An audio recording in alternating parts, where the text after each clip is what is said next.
Pak Supriyadi tersebut itu lahir mempunyai tanda. Jadi dari kandungannya ibunya itu mempunyai tanda. Itu tai lalat di janggutnya itu. Nah, ini tadi ceritanya melompat, saya lupa. Selain tanda lahirnya Pak Supriyadi punya tanda lahirnya itu waktu berjuang itu, waktu bergerilya di desa Sumberakung sebelum memberontak itu jadi membutuhkan bekal. Jadi waktu itu warga sekitar itu yang mendukung dengan yang tidak itu banyak yang tidak. Karena yang tidak mendukung takut dengan Jepang atau dengan Jepang. Jadi ada yang mendukung, salah satu itu pemuda yang bernama Damali. Nah, jadi Mbah Damali tersebut sekarang sudah tua, saya sebut Mbah, jadi masih muda. Mbah Damali itu zaman Jepang tugasnya untuk membantu mencari telo bote di ladang warga. Tapi ya tidak minta, tapi nyuri. Cuma dia ambil buahnya, pohonnya tetap berdiri. Pak Supriyadi juga gitu. Lalu yang bakar ya Mbah Damali di depan rumahnya. Nah, tidak lama pohon ketela dan bote tersebut kena angin roboh. Jadi warga itu karena waktu itu susah bahan makan zaman Jepang itu, jadi laporlah Pak Lurah warga tersebut, intinya untuk supaya bisa menemukan pencuri tela dan bote. Seperti itu. Akhirnya warga laporan ke Mbah Lurah. Mbah Lurah desa Sumberakung zaman Jepang itu masih saudaranya Mbah Harjo Mustaram yang melindungi Pak Supriyadi itu. Nah, Mbah Lurah menerima laporan, lalu Mbah Lurah itu menemui Mbah Harjo Kentelut, menemui Mbah Harjo Nyarto, menemui Pak Supriyadi. Itu intinya untuk untuk melindungi Pak Supriyadi. Mbah Lurah tersebut laporan ke para tokoh, termasuk Mbah Harjo Kentelut, untuk melindungi Pak Supriyadi, membuat settingan. Nah, akhirnya begini, sebelum Pak Supriyadi itu diadili, warga itu menemukan bekas bakaran telo di depannya rumahnya Mbah Damali. Jadi warga kumpul di situ, Mbah Lurah ke tempatnya Mbah Damali.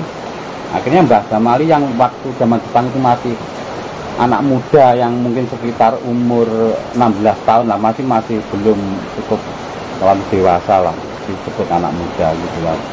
Akhirnya ketakutan mengaku kalau membakar tela itu Mbah Damali sendiri buat Pak Supriyadi untuk berbekal bergerilya.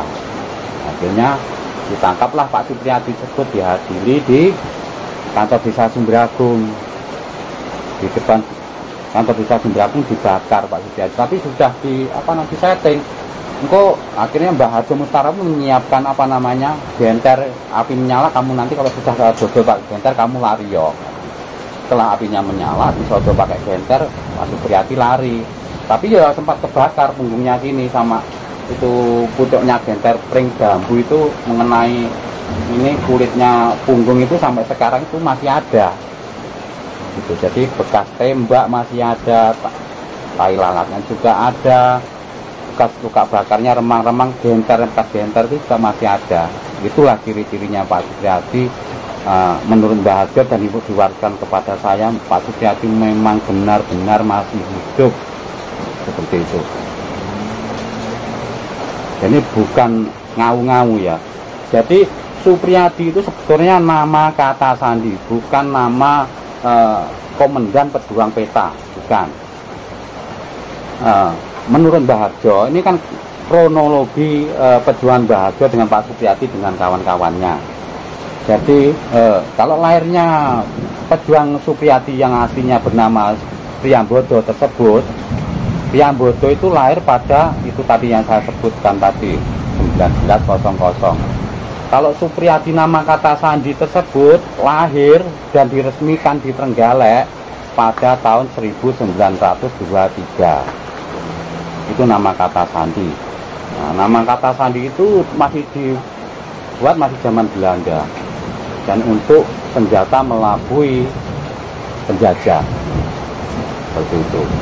Jadi Yang dimaksud kata sandi begini, Su itu adalah Soekarno, P adalah Priambodo, R adalah Raden Dharmadi, Y adalah Mbah Yayalih Bendoglunya, DI di Indonesia.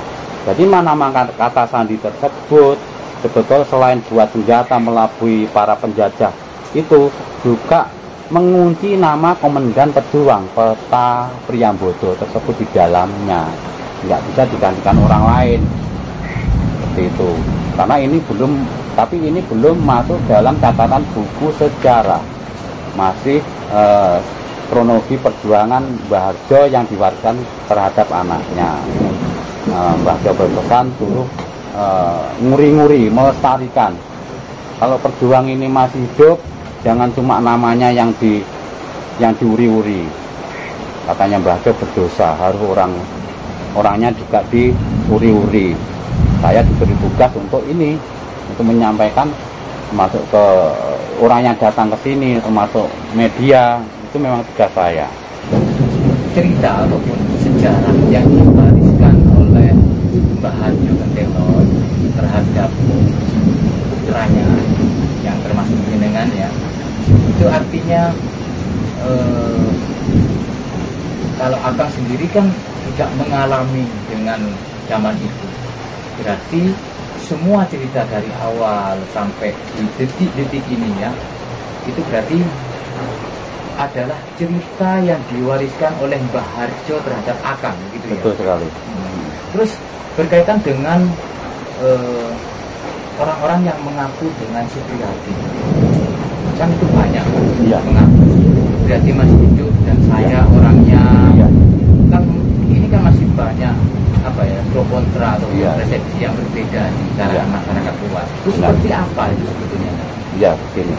Jadi selain ada warisan kronologi perjuangan Mbah Harjo yang bisa saya untuk menjawab pertanyaan sampean, suatu contoh Mbah Harjo sendiri itu mempunyai tugas atau yang dinamakan pangkat ya.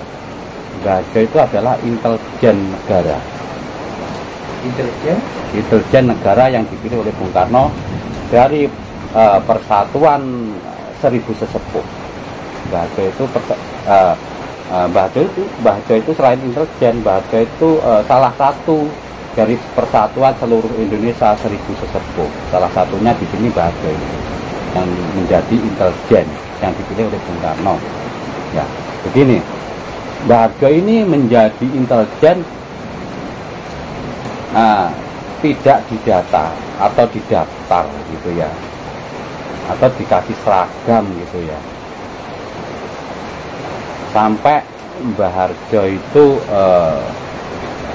bertugas itu mulai zaman Belanda menyamar sebagai seorang seniman, sampai zaman Jepang juga ikut berperang dengan Pak Supriyadi. Tapi Mbah Harjo itu tidak memakai seragam, walaupun jadi tentara ayu, Mbah Harjo tidak pakai seragam. Bahkan Mbah Harjo itu berpakaian celana kolor itu nggak pakai baju. Jadi untuk menyembunyikan status beliau gitu loh. Terus begini, itu satu contoh Mbah Harjo. Jadi Mbah Harjo itu sampai akhir hayatnya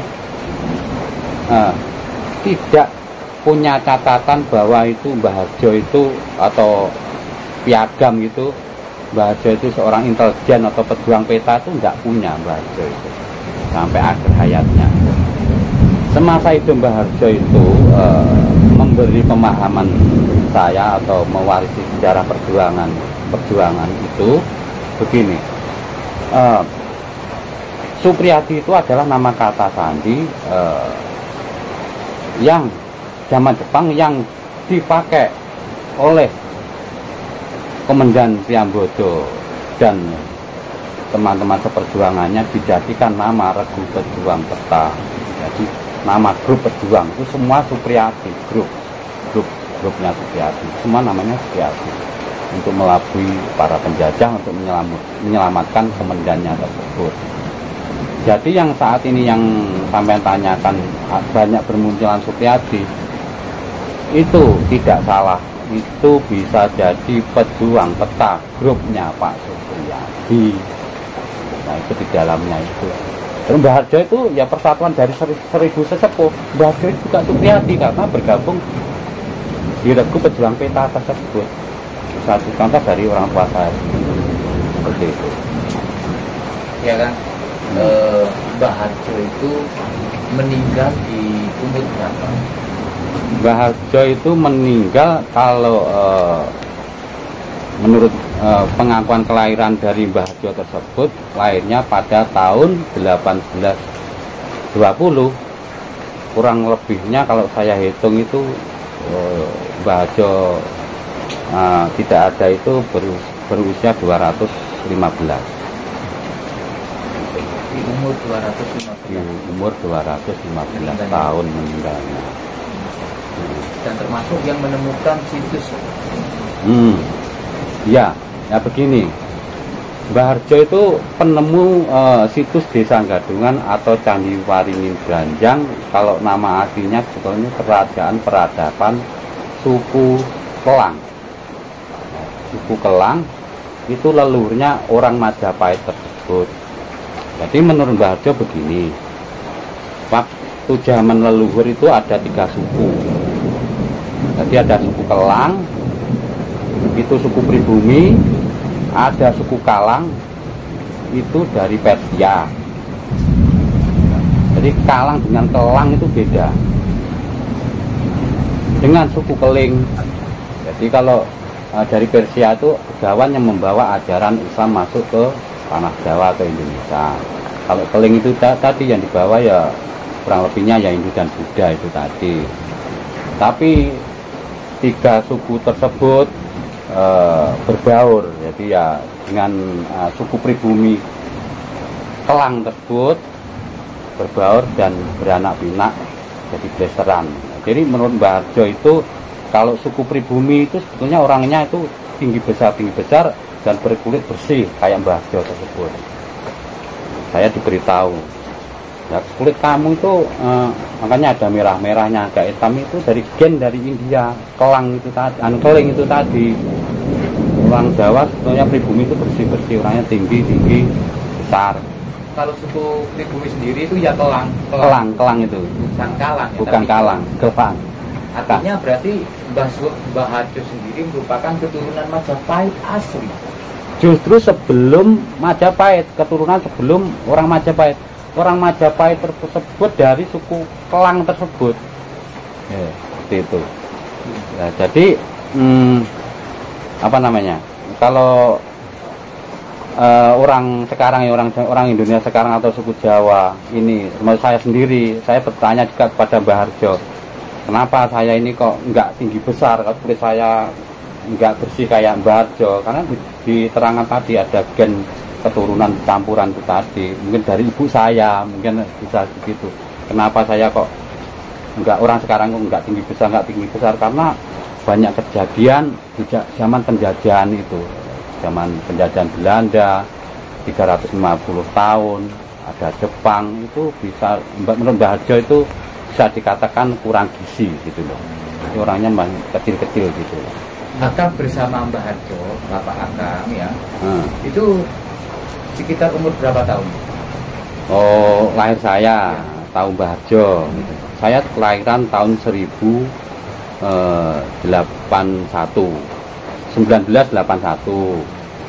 Ya. Artinya masa hidup Mbah Harjo dari Akang sendiri berapa tahun? Ya, kalau saya sekarang kan umur 42 ya, sampai saya kecil ya sama Mbah Harjo ya sekitar mungkin kurang lebihnya 35 tahun. Kalau kurang lebihnya ya, saya nggak rinci. Saya tuh tahu Mbah Harjo saya semenjak saya bisa mengingat, umur saya sekitar 6 tahun 8 tahun saya betul-betul sudah mengingat tahu Mbah Harjo. Ya Mbah Harjo ya segitu itu.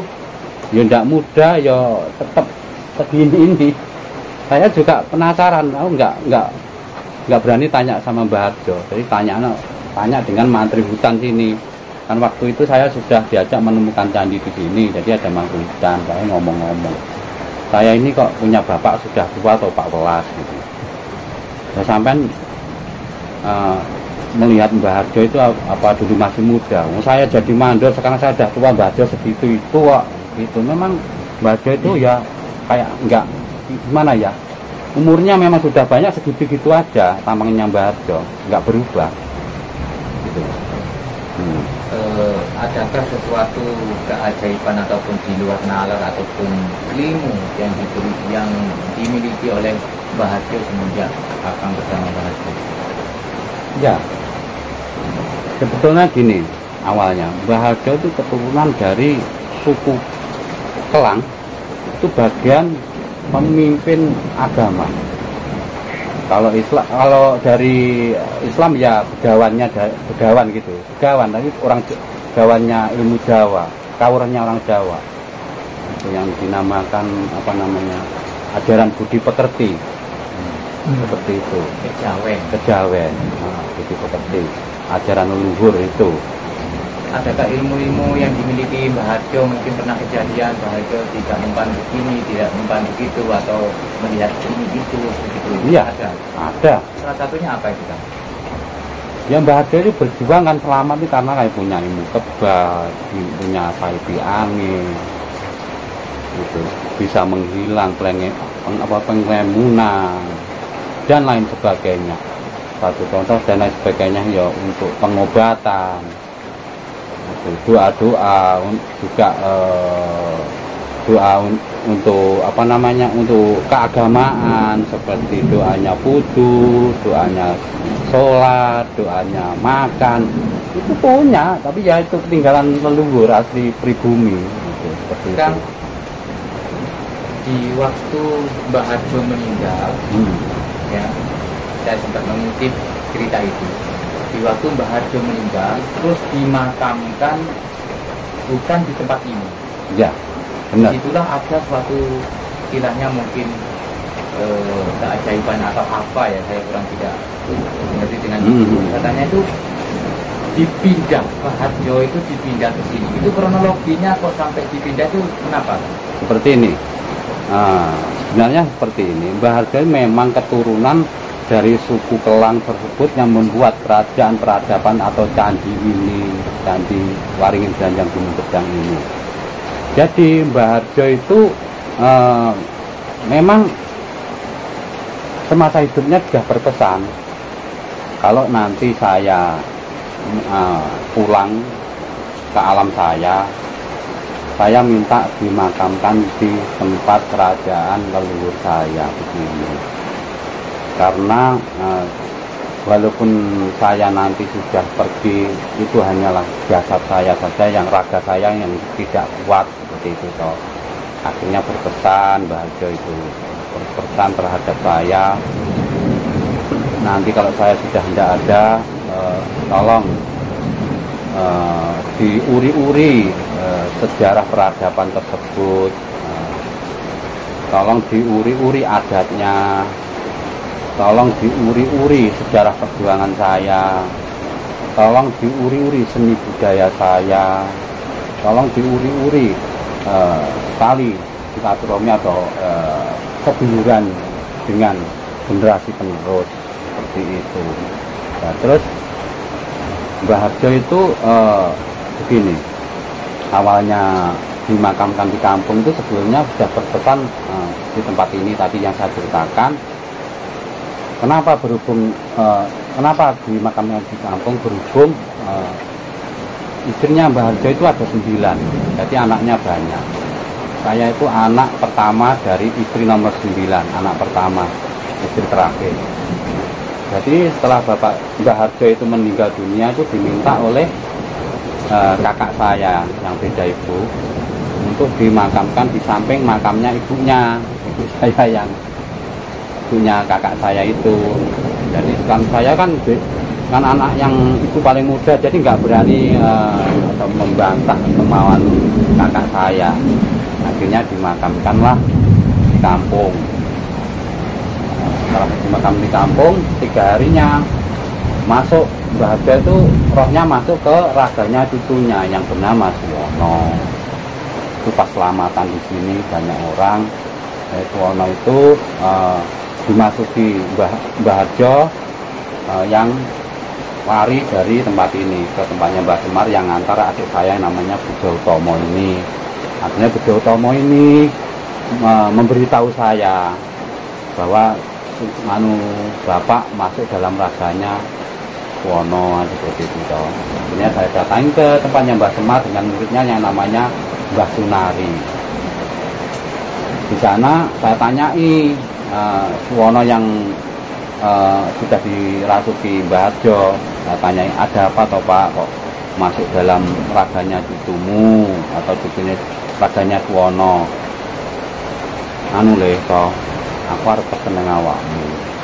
Aku titip mbokmu ya, titip mbakmu dinem ya le. Cuma seperti itu ngomongnya. Terus sambil ngomong kalau pas 3 harinya Mbah Harjo itu di sini belum dikasih sesaji, walaupun selamatan sesaji dalam kamarnya itu biasanya kan karmanya Mbah Harjo semasa hidup itu ada kepala ayam, ceker atau sayap itu untuk sesaji para leluhur, termasuk Mbah Harjo yang sudah menjadi leluhur seperti itu toh. Nantinya minta sesaji itu, akhirnya dikasih ayam hidup, dikasih 100 genggam dinyalakan. Ya, ayamnya hidup-hidup dimakan, terus 100-nya menyala kayak obor ya dimakan. Ya makanya Suwono itu. Nah, setelah dikasih sesaji, tetap Mbah Harjo nggak mau keluar dalam raganya cucunya tersebut.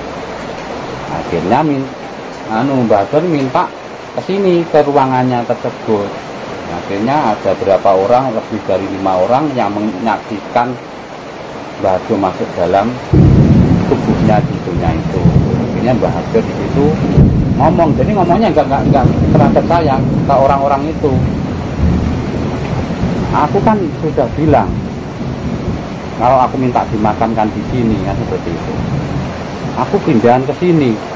Walaupun saya ini sudah raga saya sudah mati, kok saya masih ada ini, saya ngamuk meja ini dia keras-kerasnya gitu. Berat aku pindahan ke sini. Gitu. Aku ini masih hidup, aku masih ada, gitu kan? Karena orang-orang takut kan? Ya mbah, mbah, pindah mbah, gitu. Barulah Mbah Harjo keluar dari raganya cucunya tersebut, keluar gitu, keluar. Ya Suwono sadar, ya itu ya barusan makan 100 segenggam sama api sama ayam mentah ya muntah-muntah. Gitu ceritanya seperti itu. Terus akhirnya saya bingung gimana nih caranya memindah makam ini, kan ada aturannya kan seperti itu. Saya bingung, nggak ada orang yang kesini. Pas sekitar 5 harinya atau 6 hari ada orang yang kesini ngomong gini, muridnya itu namanya Bik Toinah, rumahnya Keduri. Lho le so bapak iki maca wis ora enak wi jasate utuh gitu toh. Nah, Mbah Harjo dulu juga pernah berpesan terhadap saya gitu. Orang hidup di dunia ini kalau kelakuannya baik, tidak selalu membuat dosa, itu kalau mati jasadnya itu di dalam kubur itu nggak bisa busuk. Mbah Harjo. Jadi saya ingat kata-kata Mbah Harjo setelah Bik Toinah itu matur bilang begitu. Terus besoknya muridnya Mbah Harjo yang bernama Mbah Sunari tersebut kesini menemui saya membahas soal pemindahan tersebut. Nah, ini loh Mas Roso, ini pasnya memindah itu pas nafsunya, jadi pas 13 harinya gitu.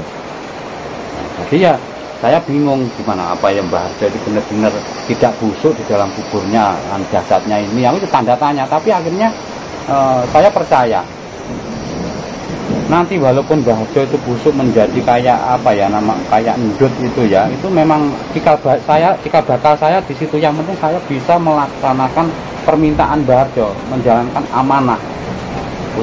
Akhirnya saya tetap bingung Mas, dalam hitungan 6 hari 7 hari itu bingung. Akhirnya ke 9 harinya ada muridnya Mbah Harjo kesini lagi, anak muda, sore-sore jam segini ini. Mas Roso, aku belum begitu kenal sama itu, masih pernah ketemu di sini 1 kali. Mas Roso, permintaannya Mbah Harjo terkabulkan gitu. Wah, saya langsung, pikiran saya langsung cerah, langsung senang saya ini. Kamu sini, kamu ikut saya. Jadi saya diajak, anak itu ikut saya, dibawa ke Blitar Kota. Saya bingung, aku sadar sampai di mendekati Herlingga itu. Mas, saya ini mau dibawa kemana? Tak bawa ke rumah dinasnya Pak Kapolres. Gitu. Saya ditanyain, Mas, nama Mbah Harjo itu berapa? Bukan siapa, berapa? Gitu kan. Namanya 7 kan, kalau begitu. Siapa saja, gitu kan. Ada Mbah Harjo Gentelut, ada Mbah Harjo Wagimin, ada Mbah Harjo Suwito, ada Mbah Bambang Gentolet, dan seterusnya. Tapi yang diulang saya ditanyai lagi yang Mbah Harjo Gentelut itu. Kenapa kok Mbah Harjo kok dinamakan Mbah Harjo Gentelut? Gini Pak, Mbah Harjo Gentelut itu sebetulnya waktu semasa itu zaman Belanda dan juga zaman Jepang, Mbah Harjo itu menjadi telik sandi atau intelijen yang menyamar sebagai seorang Mbah Harjo Gentelut ini. Permintaannya saya kabulkan. Itu ya bingung dikabulkan gimana maksudnya kan gitu toh. Terus saya dialihkan pertanyaan. Mas Roso, kamu sampai masih ingat apa enggak di saat Mbah Harjo itu tidurnya nyusuh gitu, kayak burung gitu loh.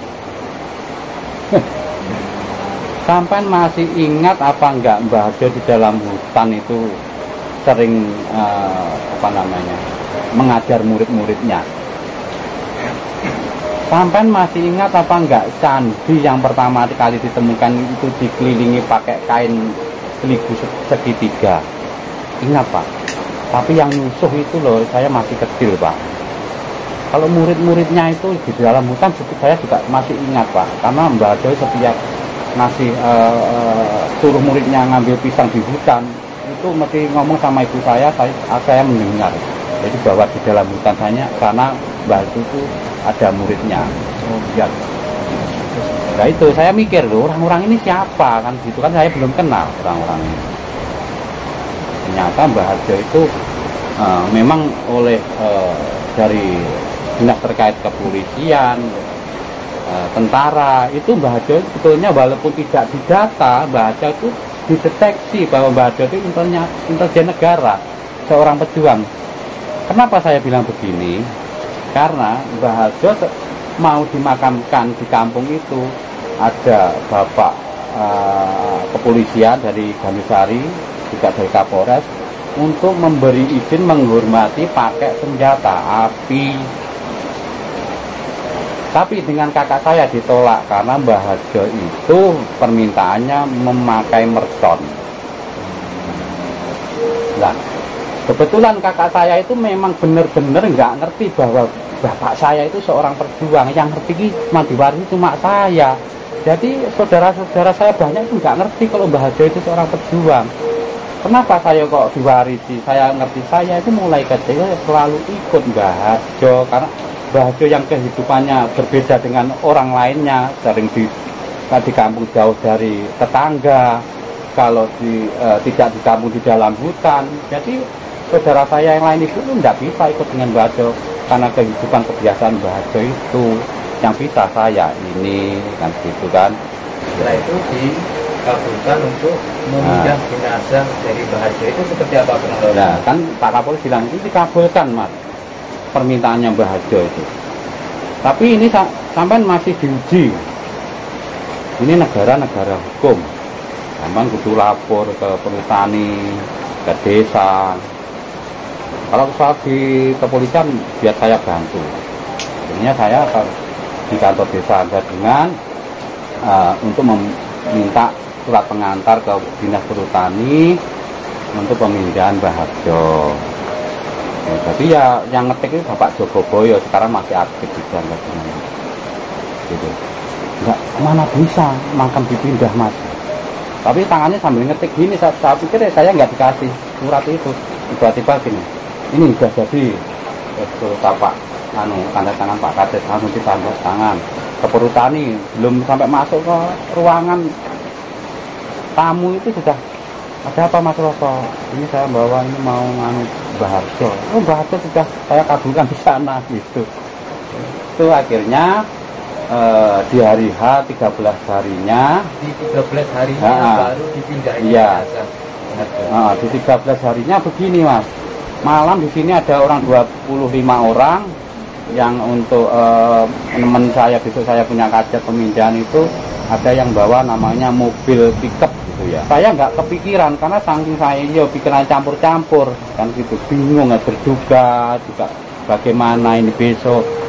Jadi ada mobil pickup satu ini Pak, saya minta maaf Pak, saya minta tolong Pak, saya sewa mobilnya Bapak besok buat membawa jenazah Barjo dari kampung ke dalam hutan. Nggak bisa Mas, saya takut Mas, nggak bisa. Terus nggak ketemu pikir Mas, berarti besoknya saya gotong pakai saya ini, pikir saya begitu. Besoknya pagi saya ajak gali di sini, orang-orang itu setelah selesai menggali, sebagian saya bawa ajak ke kampung, nggak ada yang mau. Yang ada itu cuma satu orang, takut semua. Akhirnya saya berangkat 2 orang ke kampung, cuma 2 orang saja membawa cangkul. Akhirnya di dalam pemakaman umum Desa Sukomulya itu mobil sudah berderet, itu polisi, bapak polisi, juga ambulan, juga bapak tentara, juga masyarakat memenuhi pemakaman tersebut. Saya ya juga heran siapa yang ngasih tahu gitu, nggak ngerti saya. Akhirnya saya masuk ke dalam pemakaman umumnya sudah banyak warga. Bapak polisi itu menanyain saya, sudah siap Mas? Sudah Pak. Saya mikirnya saya itu mau diborgol saya ini. Saya pikir tuh Bapak polisi itu memegang cangkul gini, oh berarti saya nggak diborgol ini. Terus saya meneruskan memegang cangkul, meneruskan Pak polisi tersebut. Saya nyangkul 3 kali atau 4 kali sudah diminta warga. Hitungan menit terbuka lah makam Barjo. Terus lalu saya turun dengan adik saya ini, Utomo ini, dengan dibantu adik saya yang satunya lagi turun ke dalam makam untuk membuka kayunya, terus melihat jasad Barjo, kain kafannya masih bersih, jasadnya masih utuh. Terus lalu saya angkat, terus saya pindah ke sini. Pindah ke sini cuma ambulan satu sama orang yang tadi pagi saya ajak ke makam satu yang ke sini. Dari makam itu, saya nggak tahu di sini nanti yang makam kan ya saya lagi mikirnya seperti itu, saya sendiri. Ternyata saya nyampe sini sudah penuh mobil dan banyak orang di sini. Sudah berganti orang, bukan orang yang di makam kampung sana. Ya nggak ngerti siapa yang ngasih kabar orang-orang tersebut. Seperti itu. Artinya, di waktu pengangkatan jenazahnya Mbah Harjo untuk dipindah ke sini, jenazah Mbah Harjo yang sudah 13 hari di dalam makam itu masih utuh kan? Iya, masih utuh. Masih utuh. Iya, masih bersih, masih.